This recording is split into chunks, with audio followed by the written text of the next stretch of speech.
ارشاد رب العزہ، جب کوئی بندہ اللہ کو پکارتا ہے، اللہ سے سوال کرتا ہے، خدا کہتا ہے میں پکارنے والے کی دعا کا جواب دیتا ہوں۔ خدا کو پکارنے کا سب سے بہترین طریقہ، سب سے بہترین سلیقہ جو بندگی، جو خدا سے سوال کرنے کا ہے، وہ تعلیم دیا امام زین العابدین سید الساجدین علیہ الصلاۃ والسلام نے۔ سب سے پہلے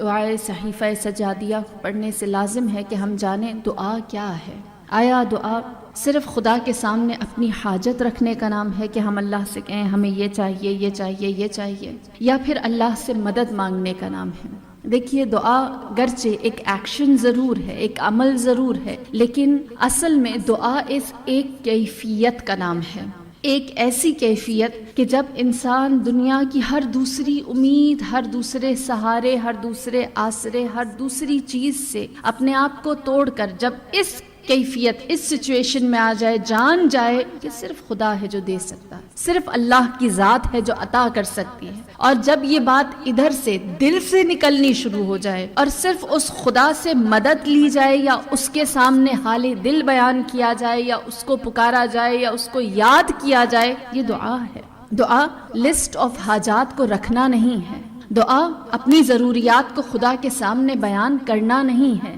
اس بات کی ایکسیپٹنس ہے کہ صرف وہی ہے جو دے سکتا ہے، اس بات کو دل سے قبول کر لینا ہے کہ اس سے بہتر کوئی نہیں جو میرے سوال کا جواب دینے والا ہے، جو میری ضرورت کو پورا کرنے والا ہے۔ اور یہی وجہ ہے کہ کہتے ہیں کہ ایک دفعہ ایک شخص تھا، نابینا، اندھا تھا، وہ ہر وقت خدا سے دعا کرتا تھا، کہتا تھا اے پروردگار مجھے آنکھیں دے دے، پروردگار مجھے آنکھیں دے دے، ہر وقت دعا کرتا، یہاں تک کہ وہاں سے ایک بادشاہ کا گزر ہوا کرتا، وہ ہمیشہ بادشاہ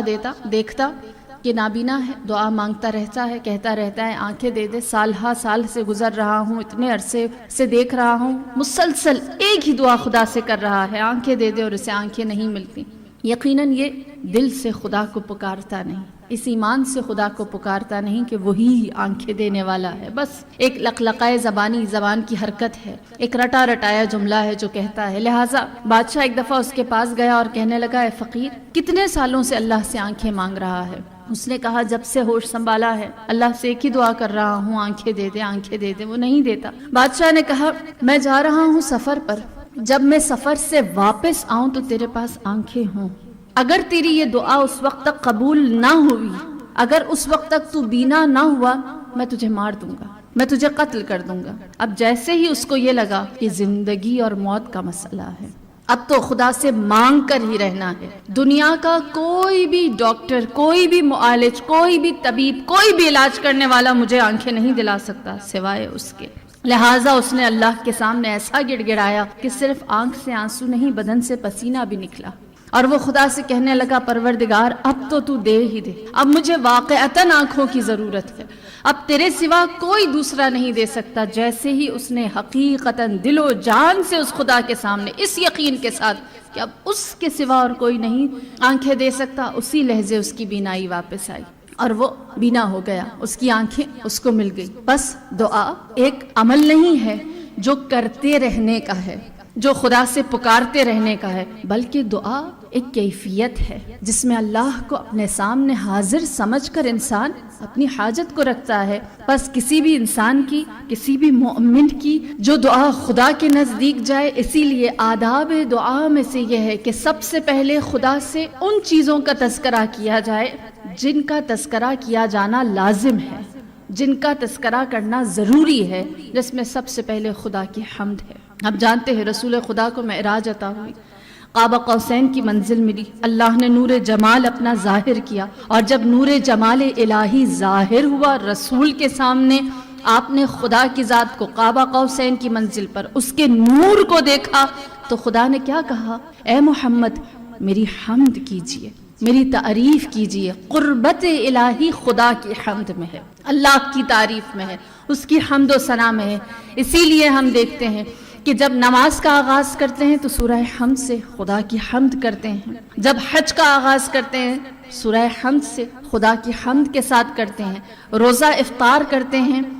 حمد کے ساتھ کرتے ہیں۔ بہترین عبادت، تمام تر عبادتوں میں جو آج تک روز اول آدم سے لے کر خاتم تک ہوئی، وہ ساری کی ساری خدا کی حمد، اس کی ثنا، اس کی تعریف کے سوا کچھ بھی نہیں۔ لہٰذا اللہ کی حمد۔ اور اللہ کی حمد کس طرح؟ ہم میں سے بہت سے لوگ ہیں جو جانتے ہیں الحمدللہ کہہ دینا اللہ کی حمد ہے، لیکن الحمدللہ کا حق ادا کرتے ہوئے کہنا کیا ہے؟ الحمدللہ کا حق ادا کرتے ہوئے کہنا یہ ہے کہ وہ خدا کی نعمتیں جو اللہ ہمیں دے چکا ہے اس پر خدا کی حمد کی جائے، اس پر اللہ کی تعریف کرے اور کہیں خدایا تیرا شکر، تو نے ہمیں اولاد دی، خدایا تیرا شکر تو نے ہمیں زندگی دی، تو نے ہمیں تن سالم دیا، تو نے ہمیں ایمان کامل دیا، خدایا تیرا شکر تو نے ہمیں کبھی برہنہ نہیں رکھا، کبھی بغیر لباس کے نہیں رکھا، تو نے کبھی ہمارے پیٹ کو خالی نہیں رکھا، تو نے ہمیں بغیر سرپرست کے کبھی نہیں چھوڑا، تو نے ہمارے لیے تمام ہدایت کے اسباب پورے کر دیے، تو نے ہمیں ولایت امیر المؤمنین دی،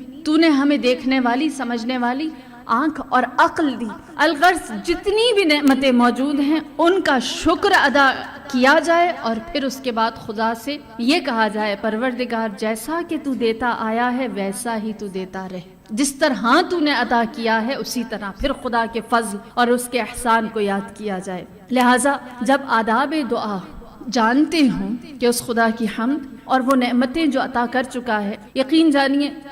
خدا کی نعمتوں کو اگر یاد کریں، وعدہ ہے اللہ کا لَإِن شَكَرْتُمْ لَأَزِيدَنَّكُمْ، اگر تم شکر کرو گے تو تمہاری نعمتوں میں اضافہ ہو جائے گا۔ خدا نے واضح ایک ڈیل رکھی ہے، شکر کرو، حمد کرو، تعریف کرو، جو دیا ہے اسے یاد کرو اور دوں گا۔ یہ بہت آسان سا فارمولا ہے، بہت واضح سی چیز ہے، اور اس کو سمجھنے کے لیے اگر آپ آج گھر میں جا کے ذرا سا ہوم ورک کریں، ایک پیپر لیں، اس میں 3 خانے بنائیں، پہلے پورشن میں کالم میں لکھیں وہ نعمتیں جو اللہ آپ کو دے چکا ہے، جن کا کبھی سوال نہیں کیا تھا، مانگی نہیں تھی، جو اللہ نے آپ کو عطا کر دی ہیں، پھر وہ نعمتیں لکھیں دوسرے کالم میں جن کو کبھی آپ نے اللہ سے مانگا تھا اور آج آپ کو اس کی عادت ہو گئی ہے، آج وہ آپ کے پاس ہے، وہ آپ کی زندگی کا ایک حصہ بن چکی ہے، اور تیسرے خانے میں لکھیں وہ چیزیں، وہ حاجات جو آپ اللہ سے مانگ رہے ہیں، اور پھر خود ہی کمپیئر کریں، کمپیریزن کریں کہ دیکھیں پہلی لسٹ میں زیادہ چیزیں ہیں، دوسری میں زیادہ ہیں یا تیسری میں زیادہ ہیں۔ حق شکر تب ادا ہوگا جب آپ دیکھ لیں گے بن مانگے اس نے 80% چیزیں دی، باقی ماندہ 17% چیزیں وہ ہیں جو ہم لوگوں نے مانگی تھی اور ہمیں ادا ہو گئیں، اور صرف 3% چیزیں ایسی رہ جائیں گی جن کا ہم سوال کر رہے ہیں۔ انسان جان جائے گا اس کی عطا زیادہ ہے، اس کا دینا زیادہ ہے، یا ہمارا سوال، ہمارا مانگنا بڑا ہے۔ بس انسان شکر کی کیفیت میں آتا ہے۔ لہٰذا یہی وجہ ہے کہ امام صحیفہ سجادیہ میں دعا تعلیم فرماتے ہیں کس طرح سے اللہ سے سوال کیا جائے، کس طرح سے اللہ سے مانگا جائے۔ دیکھیے پوری صحیفہ سجادیہ شروع سے لے کر آخر تک اس کا ایک متن، ایک طریقہ رہا ہے۔ جتنی بھی دعائیں صحیفہ سجادیہ میں منقول ہیں، سب میں امام نے آغاز اللہ کی حمد، رسول کی رسالت اور اہل بیت پر صلوات کے ذریعے سے کیا ہے۔ ہر دعا کے اندر جتنی بھی دعائیں صحیفہ سجادیہ کے اندر موجود ہیں، اور یہی وجہ ہے کہ چوتھا آداب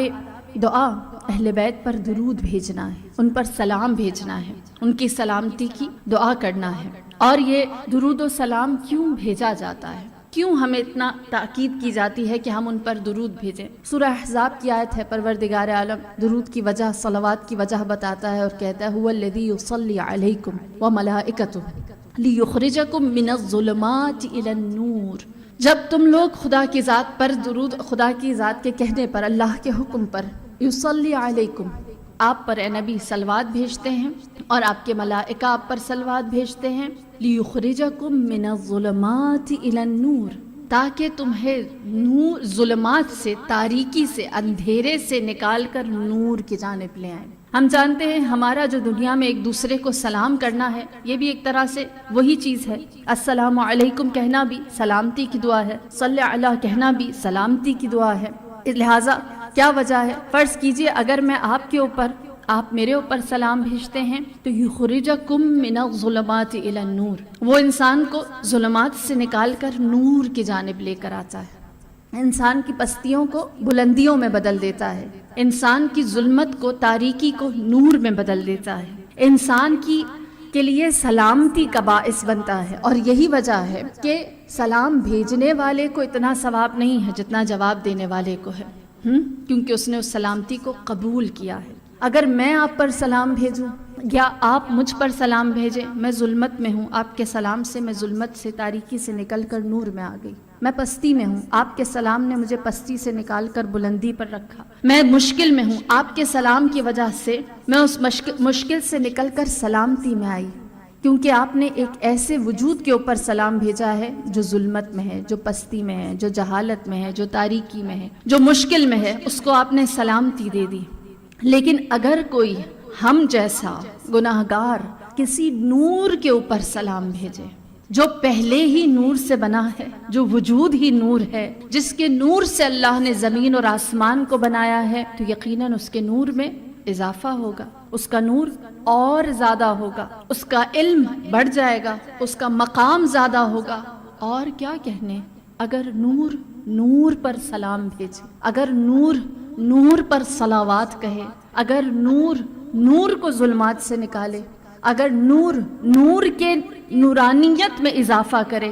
بس امام جو سلام بھیج رہے ہیں، امام جو درود بھیج رہے ہیں، صلوات بھیج رہے ہیں، گویا اہل بیت کے مقام کو اور بلند اور بلند، ہر صلوات جو جاتی ہے، ہر سلام جو جاتا ہے، ان کے مقام میں بزرگواری، ان کی فضیلت میں اضافہ، ان کے نور میں اضافہ، خدا کے نزدیک ان کا مقام، ان کا درجہ، ان کا رتبہ، اس میں اضافہ اور اضافہ ہوتا چلا جاتا ہے۔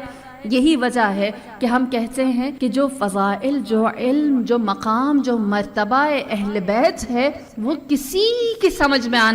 آنے والا نہیں ہے۔ جس طرح رسول خدا نے فرمایا، انی سمیت فاطمہ بفاطمۃ لأن الناس فتموا عن معرفتها، میں نے اپنی بیٹی فاطمہ کا نام فاطمہ اس لیے رکھا کیونکہ لوگ اس کی معرفت سے الگ ہیں، جدا ہیں، دور ہیں، لوگ نہیں سمجھ سکتے فاطمہ کیا ہے۔ رسول خدا نے فرمایا، اے علی، تجھے کوئی نہیں سمجھ سکے گا سوائے میرے اور اللہ کے، اور اللہ اور رسول کو کوئی نہیں سمجھ سکے گا سوائے تیرے، اور سوائے اللہ کے ہم دونوں کو کوئی اور نہیں سمجھ سکے گا، اور سوائے ہمارے کوئی بھی فہم خدا، در کے خدا، مقام خدا، فضیلت اور معرفت خدا کو اس درجے پر حاصل نہیں کر سکے گا، کیونکہ وہ مقام، وہ مرتبہ اہل بیت لا متناہی، اینڈ لیس ہے، کبھی نہ ختم ہونے والا ہے، اس میں اضافہ ہوتا رہتا ہے، ہر صلوات کے ساتھ، ہر درود کے ساتھ، ہر سلام کے ساتھ وہ بڑھتا چلا جاتا ہے، جس